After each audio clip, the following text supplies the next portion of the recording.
Welcome to Streams of Income, hosted by best-selling author and entrepreneur Dr. David Powers, where we discuss streams of income, passive income, residual income, and even why there are dinosaurs and zombies in this intro. Fasten your seatbelts and get ready to dive in.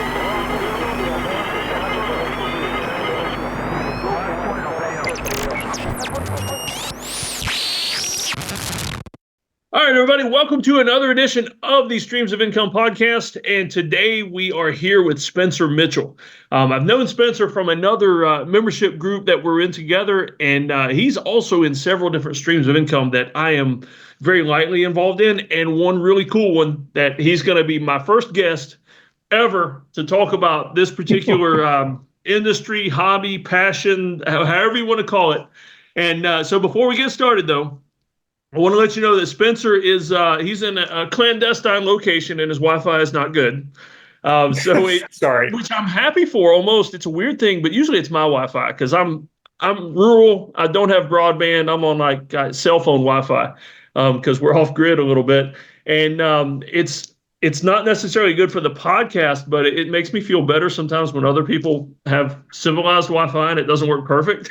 And so if he looks choppy on the video, it is not my fault. It's not his either, but I'm just letting you know the Wi-Fi is getting wonky. Everything works perfect until the one time it doesn't. And so Spencer, tell you what, go ahead and tell us a little bit about yourself, like the short bio version, and we'll dig into some questions and stuff. Yeah, sure. I am professionally, I've been a geologist for a long time. I work in the environmental field, mostly cleaning up old gas stations, dry cleaners, pesticides, all kinds of things. But I've always grown up loving geology and doing it. As a little kid, I would go out into the play yard and pick up fossils off the ground. We're in Florida, so there's a lot of limestone, and I would pick up these old shells and have my pockets full of rocks when I got home. But I've always loved rocks, and I went to FSU, graduated there, got my geology degree, got my master's there, and found my wife there. And we have 4 kids, 2 of which have flown the nest, and 2 high schoolers, which keep me very busy. That is pretty cool. The other side. So the gas station. So if I buy an old property or something, like an old factory, because that's a dream of mine, is to buy an old factory and turn it into a weird house, you'd be the kind of guy I would call to come clean it up and all that. Yes. So what we do is an initial assessment. We go in and we look at old records. I enjoy looking at old aerial photographs, and we'll see what used to be there. And sometimes you can see, oh, no, it wasn't documented, but someone had an old tank in the back of their farm. You can see that tank on that old photograph. And so we'll go out there and poke some holes, take some soil and water tests, and see if anything actually leaked. And if it's an old gas station, it probably did leak. So we'll go in, test it, and then assess it. And once we do our assessment, we'll clean it up.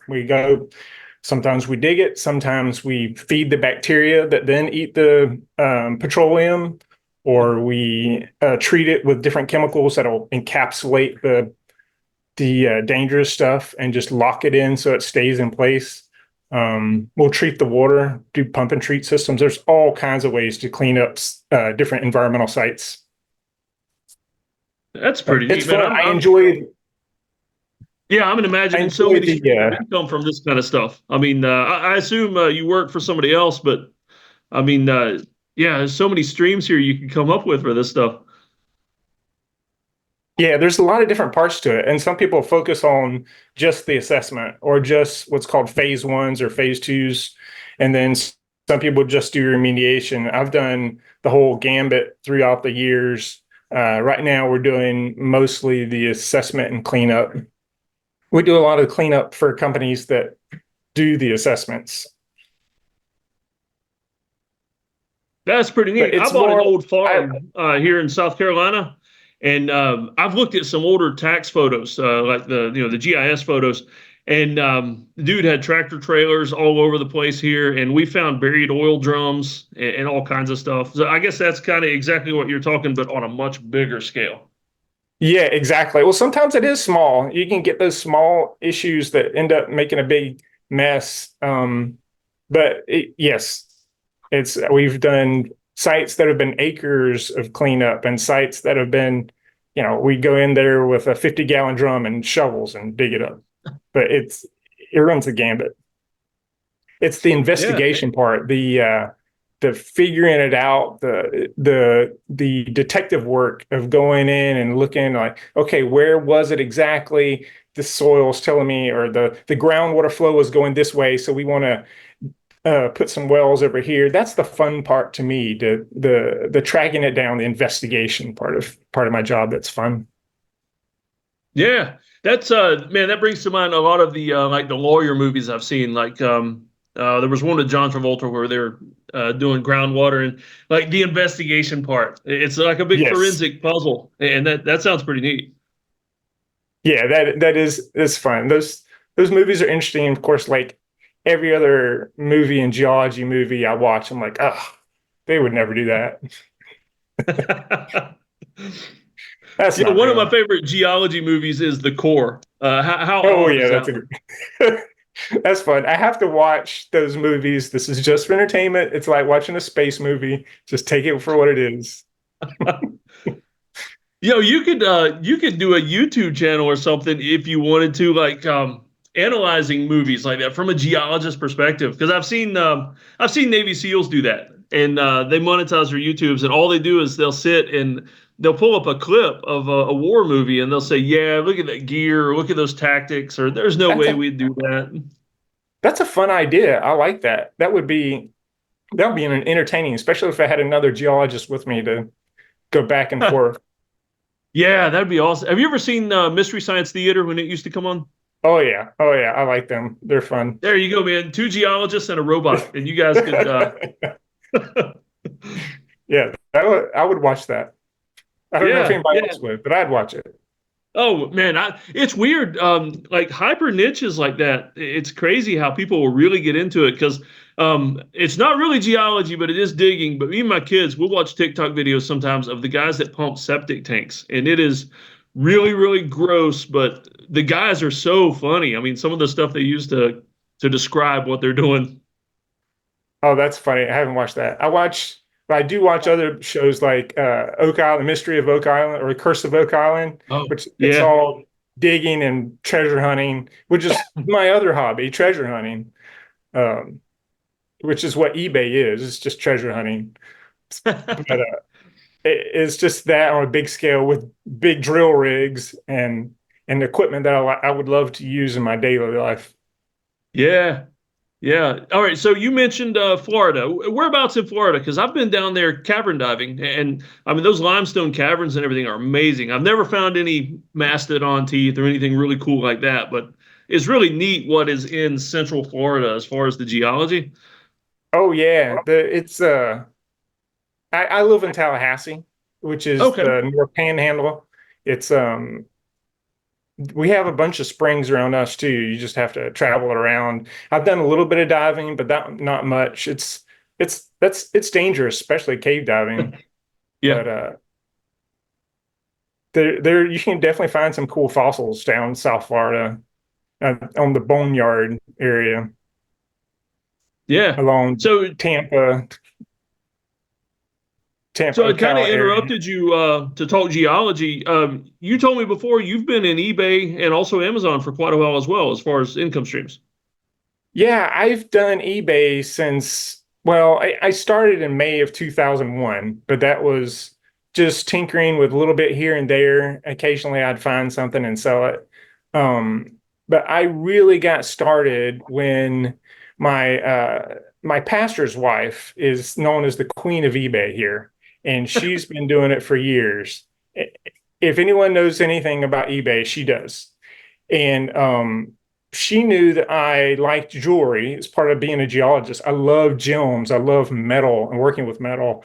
I used to design my own jewelry when I was in college, made my own wedding bands and lost them. Oh, Um, But she brought me this bag of a jewelry that she bought for $5. It was just a random collection of stuff that was all mixed together and tangled. And she said, "Hey, can you look at this and see if there's anything worth anything?" So I took it apart, took everything out, laid it all out, and got together. And I remember the time I found the 14 karat white gold Chanel diamond pendant. And when Wow. I shined that UV light and all those diamonds sparkled up, it was like, okay, I'm in. Where can I find more of this? I've got to go every Saturday and find me some jewelry. So Yeah. I was hooked after I did that. So ever since then, I've go make it a regular part of my business is to go out and find things. I I also do a lot of commission work for people that have jewelry, maybe a relative died or something, and they have a big box of jewelry and they don't know what to do with it. I'll sort through it and say, hey, this is what it's worth. If you want me to, I will take it and sell it for you. I'll list it and give you half the profit. We'll split the profits. Um, Yeah. and sometimes they do, sometimes they won't, and they will just take it home and they can do whatever with it. But I like doing that for people, and I do. I have several people that I work commission with, not just jewelry, but also books and sometimes random things that people have, collectibles that it's nice getting inventory that way. So I don't have to hunt them Yeah. down. People just bring me inventory. Yeah, that's pretty neat. So, as far as eBay goes, you've kind of specialized in jewelry, but you got pulled into doing other stuff just because you know the system real well. Yeah, exactly. Books too. I started doing a lot of books, and that's actually how I got into Amazon. I back in when was it 2018? I started selling books on Amazon. That was back when it was profitable to sell books, and Yeah. people still use books in college. Being in a college town, our Tallahassee has three different colleges: FSU, FAMU, and TCC, which is a really big community college. Yeah. And there's always books available at garage sales, thrift stores. So you could find these really expensive college books that I could, buy for a few dollars and sell for a couple $100 sometimes. So that was really profitable until the past year or two when so much now kids are just doing online stuff or their books they're buying, they're renting. They don't they don't really buy them. They just rent them and turn them back in. So the system has Okay. changed. So books aren't as profitable as they used to be. Yeah, and I found on Amazon too. I've sold a lot of books over the years, not really as a business, but just a side hustle. And every now, it seems like now when I list books, it's the publisher. Like my account, I can't sell books from that publisher, and Amazon's Yeah, just that kind of happens a locked it lot. out. It, Yeah, and I found that I'll go through and list books, and they'll even change. Like I'll have been ungated at one point, but today I'm not. So they changed the restrictions. But usually I can reapply and get ungated. So I do that a lot, and I can sell most books. But what I don't, I just sell on eBay. yeah. What I can't. Okay. So let's So see, man. We've gone the gamut of income streams so far. Are you into anything else that, or hey, passive income engines? We're both in that group. What have you had success with? Because we both know that some of the. Have you been in Pi since the old DeFi days when we all lost money? Or yes, that's when I started a couple years ago. Back when it was just Travis and Ryan Rieger. You know Ryan. yeah, Um, he's the one that actually convinced me to get into Pi. And once I joined, it was still the what was that original one? Bitcoin miner. It was just the miner that you went in, you got 1% a day, and oh kept investing in that. And there were several other crypto stuff I got into that I got burned on all of it, but it was definitely a learning experience. And it was fun. Like crypto is really I see how people join it because it's really fun. yeah, And there's a lot of potential issues potential profits in there. It was just I usually pick the wrong horse for most of my Yeah. most I crypto used to, ventures. there were some good horses, but I always seemed to pick them too late, like right before they shut down. Oh yeah, yeah, I would do that too. Yeah, Uh, yeah, and I was in a lot of those. You were in before me, but man, I made some money for a while, and then it seemed like all that stuff went like crazy Wild West. But this past week though, my Bitcoin, I'm still holding some coins, and after the election was finally over, that stuff seemed to jump up crazy. yeah, I have Bitcoin too. I invested back when it was, and it, I made some good money in Bitcoin. No, good money. I've done well in Bitcoin too. I only got a little bit, but it's really gone up since I bought it. I had a few other coins too. Some Dogecoin. I wish I had kept that before Yeah, that this almost recent doubled this jump. week. I know I missed out on it. I sold it all. But I've done okay on that more so than the crypto different investments. The other thing that has done well for me is the farming. Who's the guy in Pi that does farming? I always forget his name. Chris Loveless. Yes, Loveless. He does a great job. Yeah, And that has actually made some money because it's a long-term, little incremental bits of making money. It's not a big cash out. You're not making huge percentages, but yeah. it's consistent and he spreads out the risk. And I've been pretty happy with that. Yeah, I almost kind of look at that as like the mutual funds of the crypto world. It's Yes, exactly. slow but safe. It's definitely safer. It's so far it's been I haven't lost everything. Yeah, yep. And crazy thing you mentioned Ryan and Chris. Chris was on I think 3 podcasts ago. I had him on here, but me and Ryan are real good friends, and this is actually his old podcast that I took over. Yeah, when This you is like said season that, 2. I used to listen to his streams of income podcast a lot, and then it disappeared from my phone. I guess when it switched over, the podcast user I was using didn't keep it. Yeah, yeah. So this is like season 2. I took everything over, and he started Unleashed, another podcast. I saw it. I just started listening to his Unleashed podcast.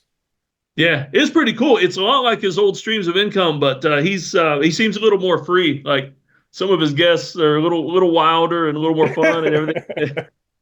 They're unleashed. That's right. They're Unleashed. Yep.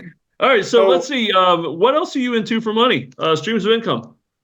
So I was going to say I got into Amazon replans after doing books for a while. I got laid off from my job after it being 8 years. I just got a phone call and said, "Hey, we're shutting down your computer. Have a good life.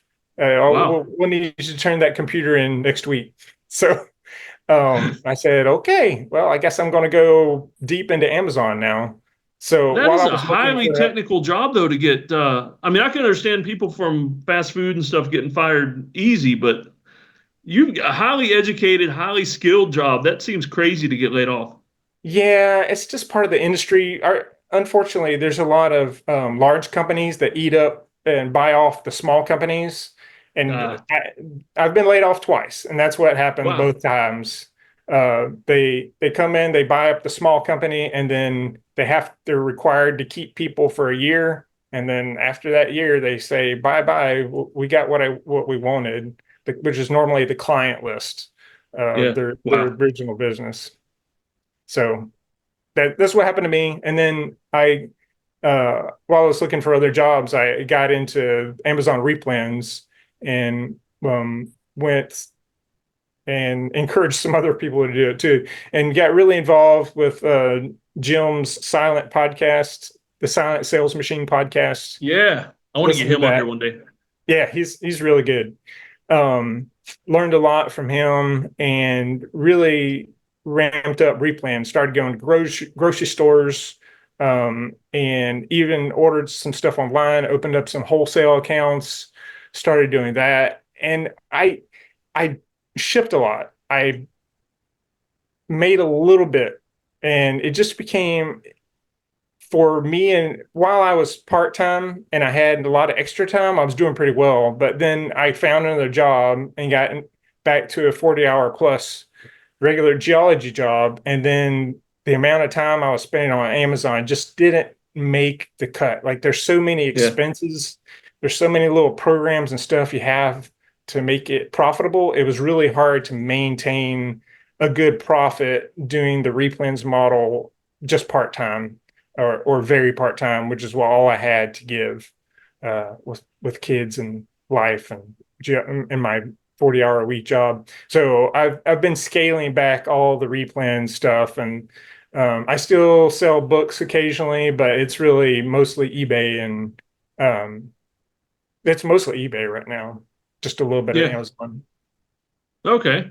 Yeah, I had a when I was in paramedic school, one of my instructors, he was a paramedic, but it was pretty cool. He was also had a doctorate in geology, and it's like he went to school for it, and then like the excitement of being a paramedic. But when he retired from that, he opened up like a custom jewelry service, and I thought that was pretty cool. So, do you have any plans for that kind of a thing when you retire?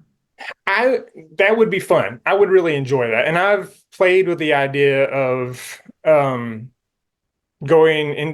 hard into jewelry making or doing a jewelry shop or something like that. I have a really good friend who owns a jewelry shop in Sarasota, but he was like, "You've got a good job. You don't need another job until you get to the point you want to do it for fun." So I'm not there yet, but maybe one day. I Yeah. also like coins. I Oh, didn't mention that. So I like investing in coins and sorting through old coins. And I actually just helped broker a deal with a man that I met at a doctor's office who was talking to his wife about selling coins. And I was like, "Hey, you've got some silver. I would love to look at it and see if I can buy it from you." yeah. Um, but he ended up having $60,000 worth of silver, which was Wow. well above my uh, above my cap. So Yeah, that's over the garage sale limit. yeah, it's over the garage sale money. So what I did was I helped him. I went through his stuff and sorted out and gave him a rough estimate of how much he should look to get for it. And then I helped him find somebody that could give him a good price for his coins. And he did. He ended up getting a good price for it. And as a part of that deal, thanking me for helping him, he gave me some of his miscellaneous old coins. So Oh, I nice. got something out of it, and he got a great deal for what he was selling his coins for. Um, Yeah, and then I got some old coins for my collection too. So it all yeah. worked out. That's I pretty would cool. love to broker more deals like that. Yeah. You sound a lot like me. Like it, hard to pass up a thrift store or a garage sale or a pawn shop or something without going in to see what treasures might be in there. Oh yeah, it's all about the hunt. See, that's what I miss about. As a kid, I collected baseball cards and comics, and I miss the hunt because now with comics, baseball cards, if I want one, all I got to do is pop on eBay, and it's just you just got to have the money. In Yeah, the old days, man, there was always the hopes of going to a garage sale and finding that one card that you'd been missing. yeah. I've bought some baseball cards at garage sales and gone through it. It's a grind to find anything worth trying to sell unless you get that system where you're okay with selling cards for $1 or two, and you can get that system down where you can do it efficiently. It's it's a hard thing to get into. Like when you're Yeah, doing eBay, you got to focus. Everybody has their specialty, and once you get that niche, you can scan a garage sale really quick and say, okay, they don't have what I'm looking for. I'm moving to the next one. It's a numbers game. If you're lingering and wondering and looking at everything, you're not going to hit the number of garage sales you need to hit. So yeah, sorry. So you got to be work fast and get done what you need to get done. So you focus. yeah, yeah, exactly. Yeah. Hey, before I forget, are there any of these side hustles and stuff we've talked about where you want me to send people to, like your eBay store or anything like that? Um, no, that's fine. I do have an eBay store, but yeah, I don't even. Oh yeah, it's Forgotten Coast Treasures is the name of Forgotten my Coast store. Treasures. All right, I'll look it up and grab that link because I'm guessing that's a pretty long link. the way eBay is.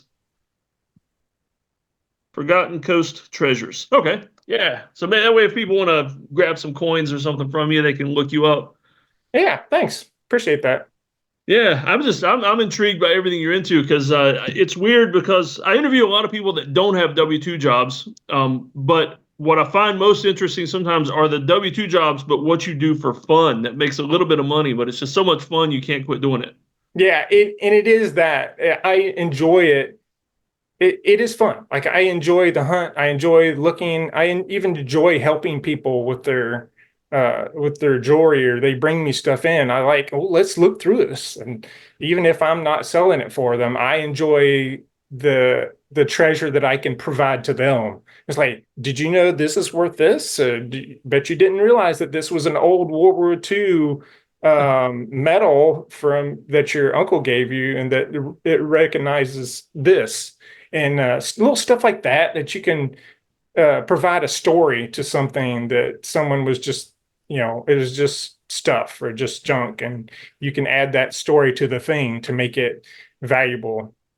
Yeah. I enjoy that part. Yeah, and that's a lot of the value sometimes is the story behind it. Yeah, even more, and I've told people that too about jewelry. You don't sell your. It's not just worth the gold; it's worth the story. The story is more important than the thing itself, or what the resale value is oftentimes, and make Yeah. that what it's make that the thing. Oh yeah, yeah, absolutely. So I'll tell you what, is there anything I've that you need to tell everybody that I've forgotten to ask or didn't know to ask? Like anything interesting or unique I just didn't know about? I think we've gone through most of it. What's the coolest thing you found digging, whether it was at work or just out fossil hunting? Oh, in I was swimming in a springs in Florida, and I pulled up a rock, and it just looked like a plain rock. But because I'm a geologist, I knew it was unique. And when I took it, and I could tell it might have a hole in it, so I actually broke it, and inside it was a beautiful geode. It was like an Oh, agatized fossil. Uh, yeah. that Wow. was really cool. It was just unexpected because I had never found anything there. It's one of the places you don't find, you wouldn't normally look for it, but it just happened to be this beautiful geode in the springs as I was swimming around diving. It was just cool. Yeah, yeah. The kind of thing somebody else would have picked up and just thrown. Oh yeah, exactly. You would never know. Look on the Yeah. outside. Yeah. So anybody listening to this though, if you think about going down to Florida and swimming in the springs, just so you know, if you go down to Florida, the best way to check to see if there's alligators in the water is if you find water and it's wet, there are alligators. Yeah, that's right.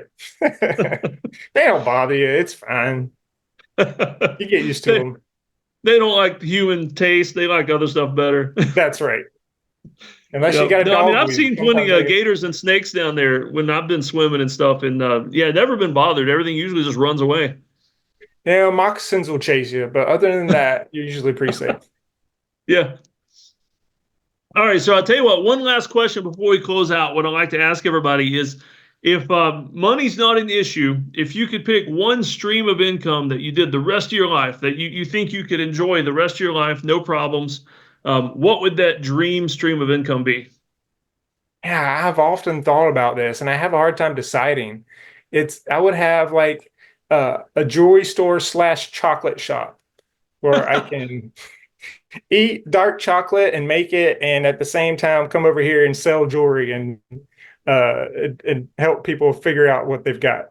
So that That would be sounds fun pretty for me. cool. Yeah. So some good coffee to go with the chocolate, and people just come Oh and hang yeah, out and talk jewelry and stuff. yes, sounds like a good idea. Yeah, well, that sounds pretty cool. And I've never seen one of those. So, I mean, there's a niche for that. You might be the first one. It's a niche. Yeah. Yeah. Well, Spencer, thanks for joining us. And I hope you enjoy and stay safe on your next dig.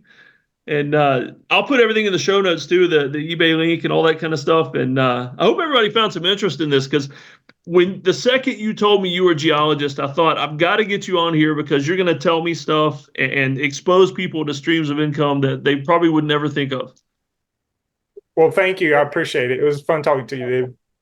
Yeah. All right. Well, you have a good day and enjoy. I mean, it's Florida in the fall, so it's probably what, 80 degrees outside already? It's hot and humid, and I'm Yeah. sweating inside. So yes, it's hot. So normal Florida weather. Yes, normal Florida weather. Yeah. All right, man. Well, you take care. Hey guys, this little extra segment is very visual. So if you are listening to this by audio, this is one where you might want to go back, watch the YouTube version of this podcast, speed to the end if you want to see this part. I'm going to explain it best I can though, so the rest of you can catch it. But I just got through filming a video set for a Texas-based reproductive health clinic. Another one of the ED ads I do. I'm 50 years old, biker-looking guy, and so I'm the right demographic that these ED places are looking for. So I do a ton of ED ads. So erectile dysfunction, if you didn't know what that meant. And so if you ever see any of those online, um, just know that it's a paid ad. I'm fine in that department. Got 5 kids. I am fine with all that. But the thing about this ad set I just finished doing, it was about 10 shots, and they wanted a different outfit for every shot. It was all above the waist, though. I was actually using the green screen. And so I just changed shirts for every shot. So, which meant I had my clothing box out. I do so many UGC videos that I have several, well, half a dozen prop boxes. And so I have different props that I use, and I keep a lot of the products that they send me for UGC ads because I get a ton of return clients. And so they send me the product. I don't want them having to pay to send me another product, and so I usually don't get rid of that stuff unless it breaks or they go out of business or whatever. I usually keep all the products they send me. I've got boxes and boxes of kitchen knives, massagers, supplements, different things like that. And so while I had the clothing box out, I thought I would go through it. It's been a while since I've done one of my UGC dumps. I don't think I've ever done one on the podcast. I'm not sure. Quite a few YouTube videos, though, where I've done a big UGC box dump. This time it's my clothing dump. And so I figured I'd let you see what all I got. So I referenced the green screen. My wife actually bought this at a bin store where they sell overstock Amazon stuff. I think it's like $8 or so. And so I actually fastened that behind me with these clips onto the wall back there where my curtains and everything are. So here's my blazer. I only own one blazer, sport coat, whatever you want to call it. This one's pretty versatile, so I can use it for anything. And so some of the shots I had to look a little bit official. And so here is one of the shirts. It's a dark brown. This one was from Maui. Let's see. You can't really see that on camera, but this is actually, I did a UGC video for these guys. It's a Hawaii-based t-shirt clothing company for big guys. And so they sent me some shirts. I love plain shirts with no logos because that way when I'm doing UGC videos for my clients, there's no logos showing. They don't have to blur it out, that kind of thing. And so a brown shirt there. This is actually my day shirt. That's me riding the bear. So this is actually my daily shirt. So this black one that I'm taking off right now is another one I did some videos for a client for. And so I was wearing that solid black one. And so let's get dressed back in the day wear. All right. Now, see, I was wearing a fleece coat for one of the shots. Here's one that stays in my UGC box. It's just a plain white t-shirt. I had one client that requested I do some plain white stuff. And the thing is, I didn't have a plain white shirt because I never wear plain white stuff. Because I get into sports and activities and venturing things with the kids, you'll very seldom see me wearing light colored anything. Mostly because I get hurt a lot and will bleed on it. It's pure and simple. And so this one is only in the UGC box. He needed that for some shots, so he actually paid for that. Bought that so I would keep it on hand for his videos. What else is in here? Let's see. The shop strap. A recent client I did some videos for called Shop Strap. And so look them up if you want to find out what that is. A little blurb for them, I guess. So that's a shop strap. I'm keeping this because they're a pretty new company. I'm pretty sure they're going to come back to me for more videos. Here's a funny one. So I had a car insurance ad recently where I had to wear a black wig. And I had to do so many shots with the black wig on. I'd actually borrowed my daughter's Wednesday costume wig. Wednesday, the show on Netflix, from the Addams Family. And so I didn't want to tear up her wig. And so I ordered this one. And so anytime they want me to wear a wig for a shot, and always comedic, nothing weird, just comedic stuff like, Mrs. Doubtfire type stuff, I wear the red wig. All right. And this box is jam-packed full of what I call fat guy shirts. I've got one client that I'm actually in talks right now to be in an exclusive deal with, where the men's body shaping clothing. And so tank tops, t-shirts, and basically these are undershirts that help control the man boobs, the gut, all that kind of stuff.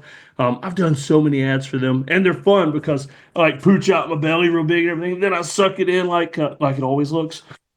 And so these are fun. I've got a whole box full of their stuff because I've done, I don't know, maybe 20 ads for them, 20 different ad sets. So tons of stuff from them. I've got a blue Marine Corps shirt in the box because I have one gun holster manufacturer that sometimes wants me to wear a military shirt. And also sometimes I shoot here in the office in front of the patriotic stuff that's always behind me during the podcast. And so let's see. Wow. The rest of this box is nothing but body shaping shirts in different sizes, colors. I've got gray, white, black, tank tops, t-shirts, unopened packages so I can do unboxings for them. And so that's pretty cool. So that's the clothing box dump. Hope you enjoyed that. Just a little look into what I do with the UGC videos. By the way, if you want to get into this, it's a stream of income that started out as nothing but a side hustle for me. I used to do $5 shower videos. From the waist up, people would pay me $5 to say happy birthday to their mom, that kind of thing, while I'm in the shower with soap and the beard and everything. And that progressed to where a huge chunk of my income is now UGC videos. And so now I've got all these prop boxes. I got this one. I've got another one over there that's got big items in it, like a barbecue and a lunchbox, like a plug-in lunchbox. I've got 2 boxes full of gun holsters. And then over there in the storage room that we call the bomb shelter, I've got a box of supplements. I've got another box full of tech, meaning hearing aids, mostly hearing aids, and plug-in devices, different kinds of tech. And so it's a lot of fun. Oh, yeah, I mentioned the kitchen knives. I've got, I don't know, maybe about 30 different kitchen knives from a manufacturer that I did a whole series of videos for last year. So very cool. If you ever want to get into this, like I said, hit me up. I did a seminar on this too that I can send you. Matter of fact, I'll put it in the show notes. A link to the seminar that I did teaching you how to get into UGC videos. Neat thing is you can make really good money, but I also make, if you considered all the products that I get to keep that I wouldn't have bought otherwise or couldn't afford, that kind of thing, you actually get a lot of products that you get to keep as well. So it's a fun way to, side hustle or additional stream of income. Highly recommend it. All right. Hope you all